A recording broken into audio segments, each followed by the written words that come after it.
Messieurs les présidents et chers collègues, pour cette présentation, on m'a conseillé d'utiliser la langue de Shakespeare afin de ne pas barbariser la langue de Molière.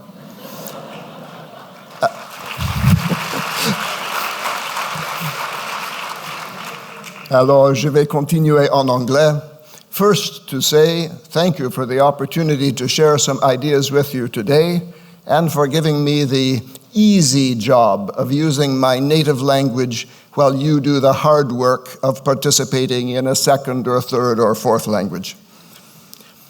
Because tweets have become the means of communicating for all important things, I thought I should begin with the tweet version of this presentation. And here it is.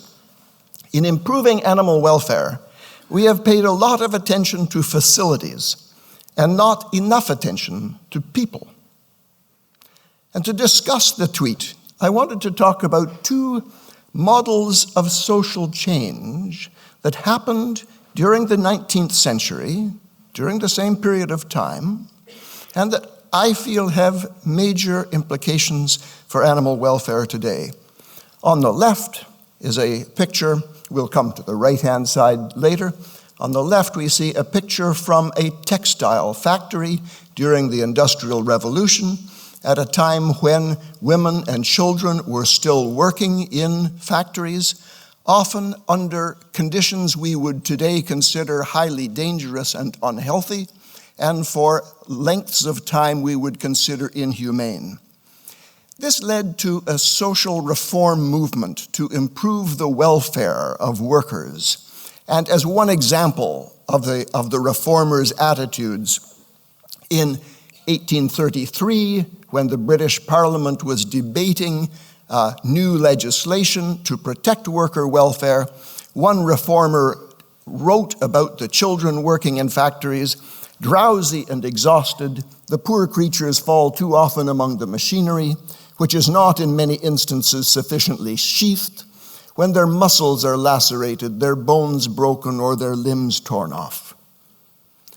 In response to this reform movement, the industrialized countries created, generally speaking, regulatory systems to control factory environments and the times when people could be required to work there. As one example, in England, a series of legislation was passed during the 1800s called the Factory Acts. And they tried to improve the environment for workers and limit the hours of work. So as one example, there's a few examples from England. In 1802, an act required ventilation and cleaning of textile factories. In 1819, it set a 12-hour maximum workday for children under the age of 16. 1844, dangerous machinery had to be fenced. By 1878, no children under 10 could work in factories, and by 1901, we are becoming more sophisticated. We see controls on dust and fumes, and a requirement for 7 cubic meters of airspace per worker in order to maintain air quality. So, a reform movement based on regulating the working environment for the workers and the time that they could spend there. That was in the 1800s. A century later, people started to see scenes like this, or this, or this, as animal production intensified. Now, to the people involved in intensive animal production, the feeling was that intensification was really the modernization of their sector, where people were using specialization, automation, economies of scale in order to reduce waste, make production more efficient, reduce costs, and so on. But to the critics of intensification, they saw intensification not as modernization, but as industrialization. Farms had become, in their view, factory farms. Animals were being treated as animal machines. And with this perception of intensification as industrialization, a reform movement grew up, very similar to what had happened a century before over the welfare of workers, calling for legislation to restrict the nature of the facilities and the time that animals could be confined there. Some examples. Well, in England, the first animal welfare legislation was so closely modeled after the old Factory Acts that one official referred to it as a Factory Act for animals.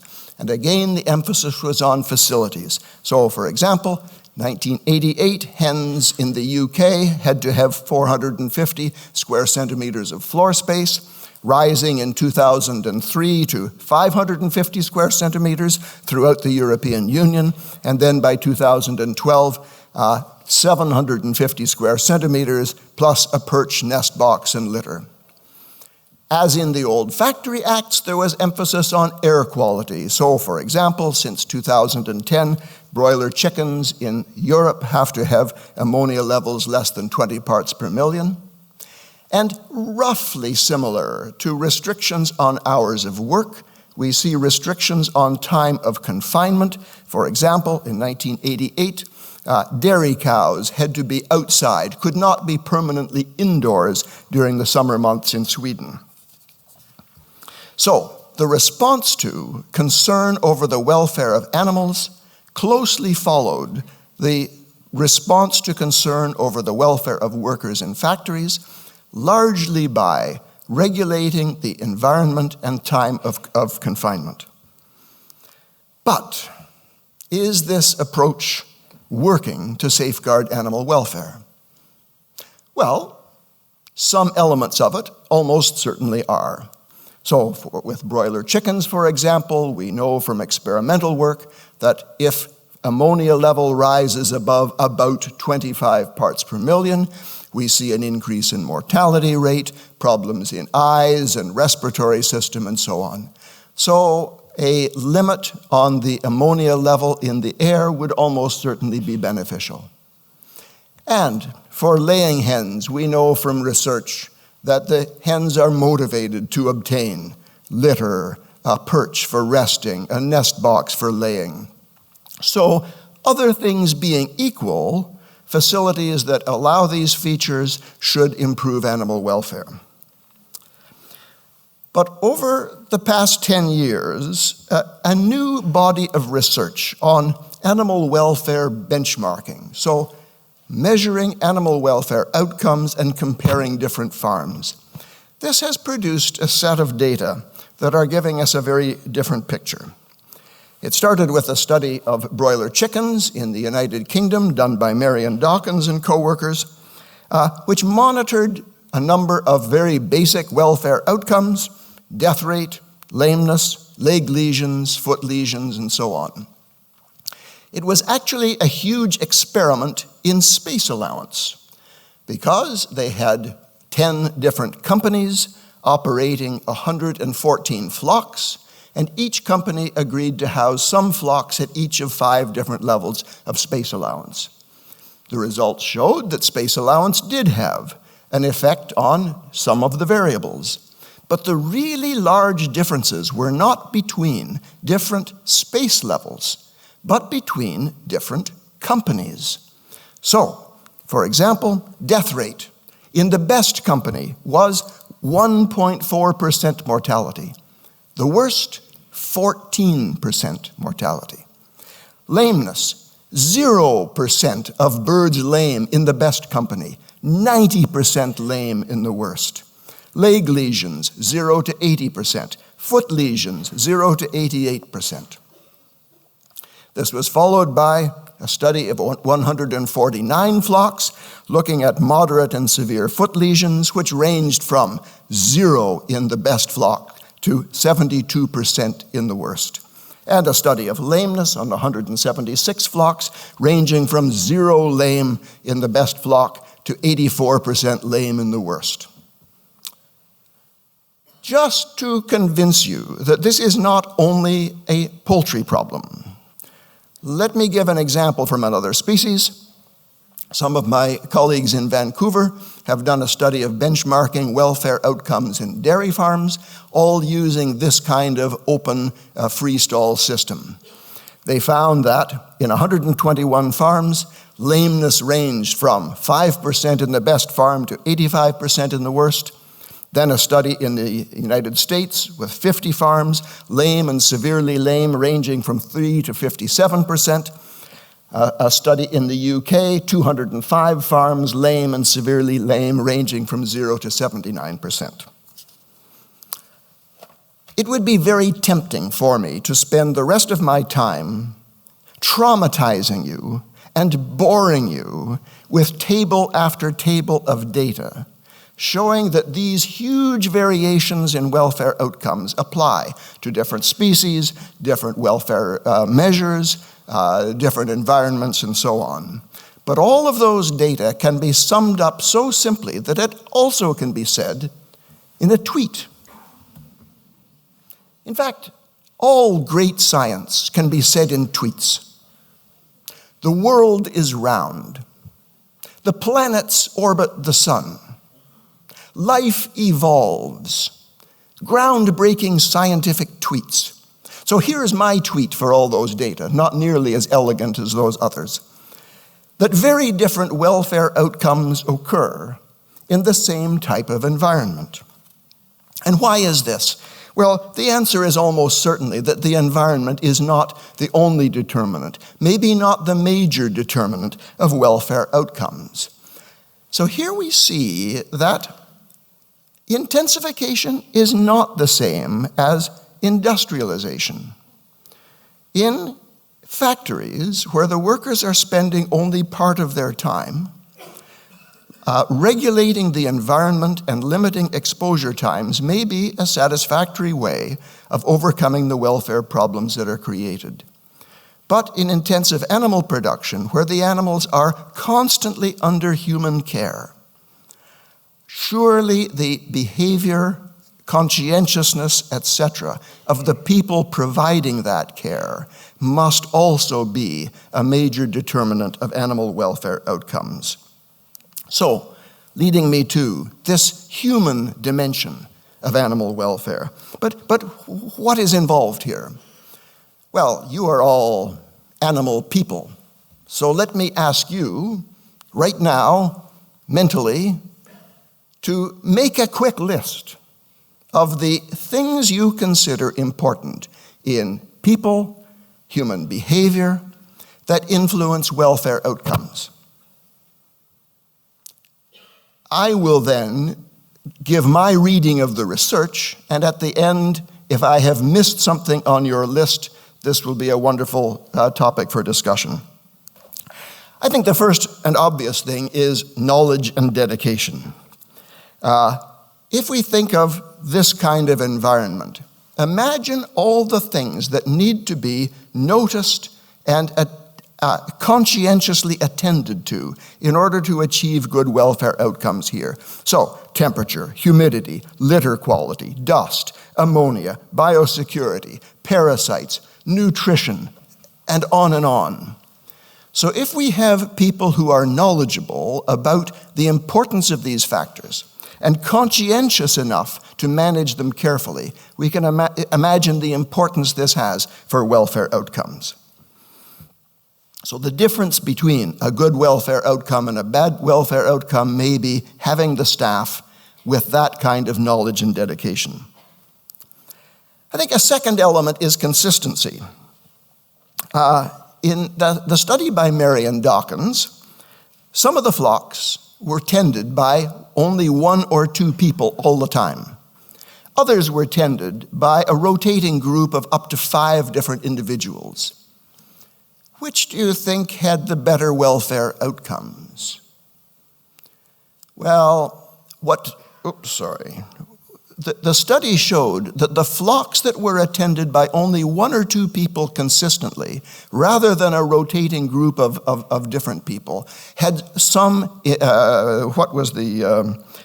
lower mortality rate was seen in the flocks with 1 or 2 staff people. The staff made somewhere between 2, in some cases 2, in some cases 5 visits to the barn every day, and it's no surprise to learn that in those barns visited 5 times a day, welfare outcomes were better than those visited only twice a day.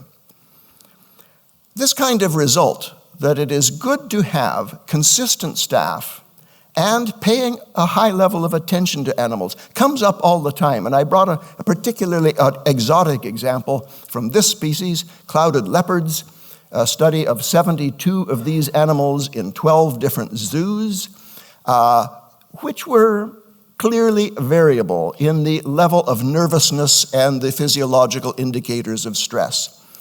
Using fecal corticosteroid metabolites as a measure of stress, the study showed that when the number of keepers was only 2 per animal, it was lower stress than if there was a rotating group of up to 7.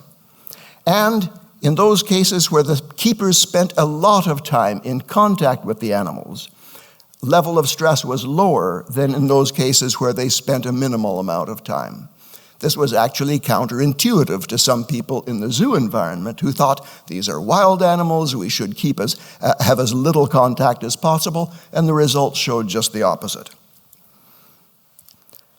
I think another element is skillful handling. The field is indebted to Paul Hemsworth in Australia, shown here many years ago with his book called Human-Livestock Interactions. Paul and his co-workers have done decades of research on how the handling of animals influences animal welfare and productivity outcomes. In one study, for example, they visited 66 dairy farms and showed that the amount of negative handling by the staff, so this is slaps, hits, pushes, and tail twists, gave a positive correlation with the avoidance of a handler in a standardized test, a positive correlation with the amount of stress-related hormone cortisol in the milk, and a negative correlation with yearly milk yield. And from these and many other studies, Hemsworth's group proposed the very simple model that negative handling, or inconsistent handling, which is often just about as bad, can create a state of chronic fear of people in the animals, leading to a classic stress response, which in turn reduces growth rate, immune competence, affects health, and so on. They've also shown that one element of this is people having a positive attitude toward animals, at least in the case of certain species.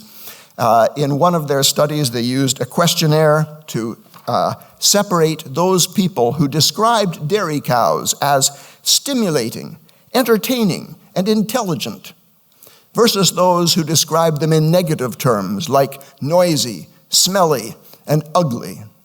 And they found that those who had a positive attitude toward the animals used more appropriate handling methods, and that triggered through the system. And they proposed that the selection and training of staff, training in skillful handling, selection of people with a positive attitude toward animals can impact this entire system. I think another element is recognizing that animals are individuals. I'm going to use one more dairy example and I'm going to quote the results because otherwise you wouldn't believe me. A study in the UK concluding, on farms where cows were called by name, milk yield was 258 liters higher than on farms where this was not the case. And do you know, this also works with students. So I keep my classes to about 70 because that's the limit of my memory. And so that by halfway through the term, I know everybody by name. And I'm convinced that that has a major effect on their productivity. In one case, a young lady said to me some years later that partway through the year, she realized I knew who she was, and so therefore she didn't want to screw up. How could this apply, however, to poultry, where the numbers are so much greater? Well, I think we can imagine that if we think of animals as individuals rather than an amorphous group, This encourages us to look for unusual behavior, to watch for animals being disadvantaged by the social hierarchy, to think of animals as having perhaps different needs than others in the same flock, and so on.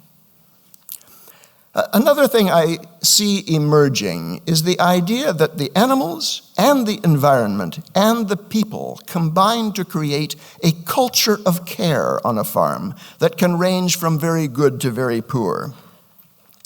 I suspect we've all been in a barn, which was simply a pleasure to visit. This one sticks in my mind. It was an egg-laying operation with 50,000 hens, run by a family that never used cages. For 50 years, they had been improving their non-cage system of egg-laying. In this case, the environment was pleasant, very little dust, no noise, good ventilation. The birds themselves were almost friendly and would cluster around your feet as you went into the barn. And in this pleasant environment, with these animals that appeared to be thriving and interested, it was simply a pleasure to be there, and you wanted to stay and watch the animals. We've probably all had the opposite experience, in a barn so unpleasant that the first question is how quickly we can leave, and how can we possibly create an environment for a culture of care in that kind of situation. Here was an interesting study by a sociologist done on dairy farms in New Zealand, like this one, noticing how the layout of the farm influenced the way in which people interacted with animals. And they emphasized the key importance of designing systems and structures that promote positive interactions between animals and humans.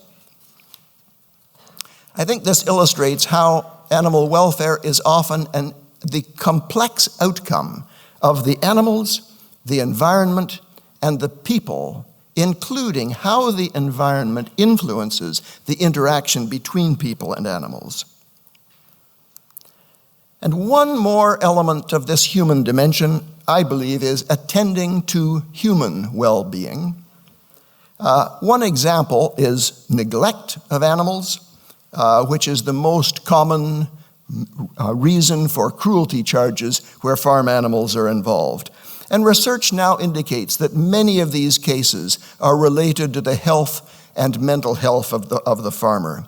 A recent study in Denmark followed individuals who had been charged with neglect and concluded that animal neglect is embedded in a complex network of other problems in agriculture, including severe financial difficulties, divorce, and psychiatric problems. Another recent study done in Ireland followed 13 cases of neglect of animals. It found that in 5 of the cases, the problem appeared to be age and health-related difficulties by the farmer who for some reason could not attend to the welfare of the animals. In 4 cases, the problem was a younger and seemingly healthy person, but with depression or other problems of mental health, again, commonly related to financial stress, family stress, and so on, as seen in the Danish study. And in only 4 cases, the problem seemed to be that the farmer didn't attach much importance to animal welfare, for example, by not bothering to call a veterinarian when one was needed. So, apart from those last 4 cases, what we see is the need to attend to the human health and human mental health in order to address problems of animal welfare. Just one simple example, recently in Canada, we had a farmer charged with neglect. The family physician was involved. Family physician, through some simple blood work, found that the person was suffering from a very low level of vitamin B12. And we know from work with geriatric patients, of course, that a deficiency in vitamin B12 is a common cause of a temporary dementia, relatively easily solved by vitamin supplementation. So here, to solve the animal welfare problem, we had to solve the human health and mental health problem. Now, cases of actual neglect are extremes, but I suspect this is the tip of the iceberg the iceberg being a profound relationship between the welfare of animals and the health and mental well-being of the people who look after them. This brings us to the concept of one welfare. Is this familiar term, un seul bien-être? Un seul bien-être, that we're starting to use to mean that human welfare and animal welfare are closely connected and that both depend on the environment where they live.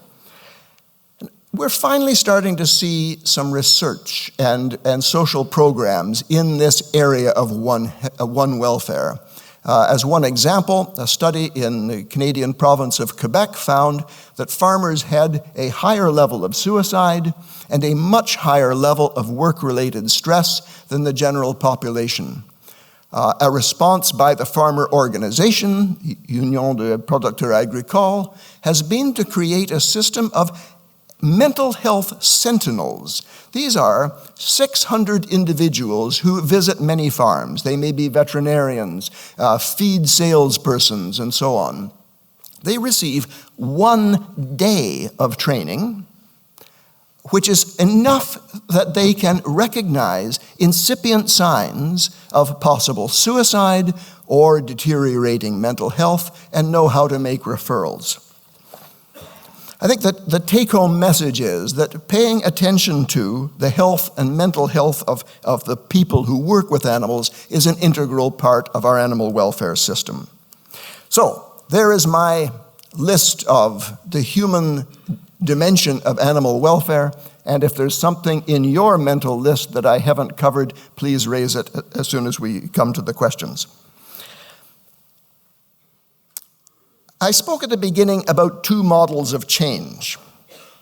The one on the left being the regulated industry, where improving the welfare of the people was achieved by regulating the facilities and exposure time. And I think that is the model that was adopted almost without much thought in the case of regulating for farm animal welfare. But on the right is that's the model of a regulated industry. On the right, I have putting the model of a profession. And here I used an old drawing of Florence Nightingale, the famous nurse, who, during exactly the same period of time as the Factory Acts were being passed, created major improvements in human welfare in a very different way. In 1840, when Florence Nightingale announced that she wanted to become a nurse, by all reports, her family and friends were horrified.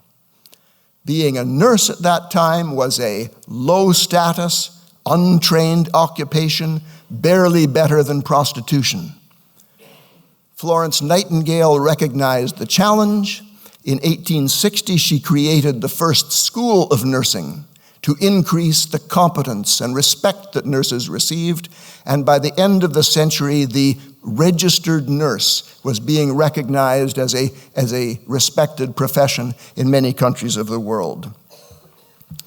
So here is a very different model of change, not regulating the environment, but focusing on the competence and performance of the people in what we could call professionalism. Well, what is a profession? They're not all the same, but by most accounts, a profession involves providing a service to the public or to clients. Participation requires competence, not merely market success. And social acceptability is maintained by self-regulation within the profession rather than simply regulations imposed by government.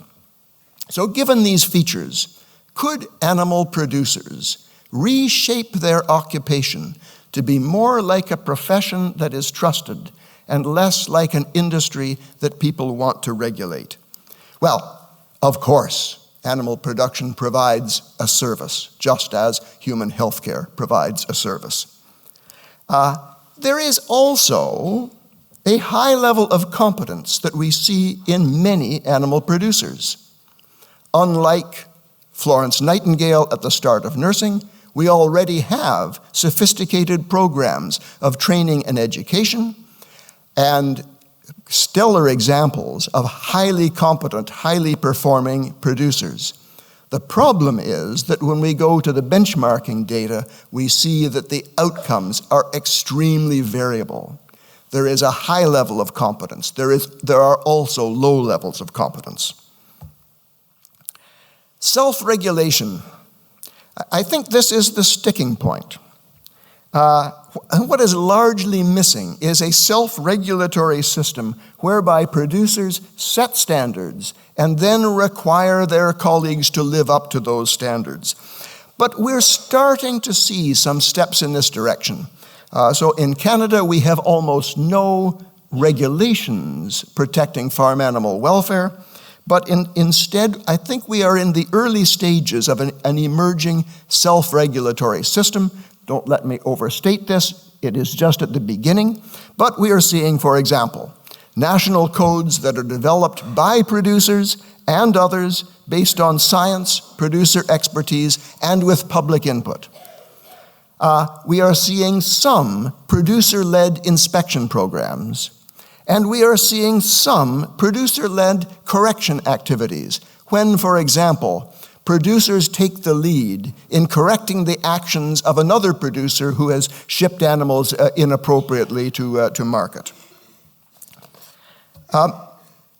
So I think there is the beginning, but what we need is a clear vision and a well-worked-out strategy. So could animal production become more like a profession? I think with the right vision and leadership it can. What would this achieve? First of all, it would give producers the driving role in the process of reform. Second, I believe it would in time improve public confidence in producers. And third, I think it is the most promising way to safeguard animal welfare. Conclusions. To date, animal welfare reforms have been modeled on worker welfare legislation that regulated the physical environment and exposure time in factories. But for animal welfare, the same type of environment can produce very different welfare outcomes, at least partly because of this human dimension of animal welfare, including knowledge and dedication, consistency, skillful handling, positive attitude, thinking of animals as individuals, creating a culture of animal care, and attending to human well-being.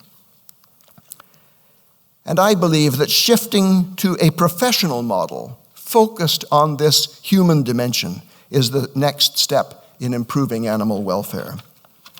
And for those who want more and more of those tables and details, much of what I've said can be found in two publications, one called Could Animal Production Become a Profession? And one called Turning Science into Policy, the Case of Farm Animal Welfare Reform in Canada. And I'm very happy to send you copies of these if you drop me an email. Thank you very much.